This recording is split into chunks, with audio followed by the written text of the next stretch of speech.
Bila ekonomi mula goyah, inflasi naik dan kuasa beli orang ramai semakin mengecut, antara personal brand dan produk brand, mana satu yang akan bertahan dan mana satu yang akan bungkus dulu? Kalau anda cuma harapkan produk brand semata-mata, bahayanya adalah produk boleh diciplak.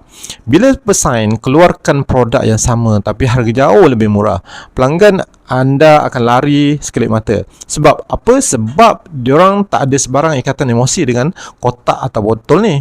Okey, tapi cuba tengok usahawan yang bina personal brand yang kuat. Kenapa bila diorang jual apa sahaja sekejap je sold out walaupun harga mungkin mahal sedikit? Okey, sebab sebab personal brand bina satu benda yang duit tak boleh beli, trust atau kepercayaan.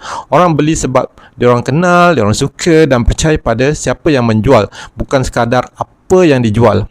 Dalam ekonomi yang tak menentu, personal brand adalah aset bisnes yang paling long lasting.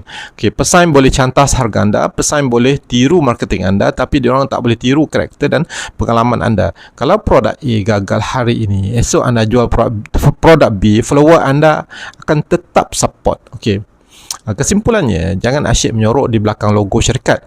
Tampil ke depan, jadilah wajah kepada bisnes anda. Anda sekarang tengah fokus bina brand produk ke atau dah mula bina personal brand? Okey, cuba kongsikan strategi korang kat bawah, kat komen bawah. Dan jangan lupa save video ni dan jangan lupa juga dapatkan buku Jangan Bayar Lebih dan Perniagaan Semudah ABC di Showcase. Terima kasih. Assalamualaikum.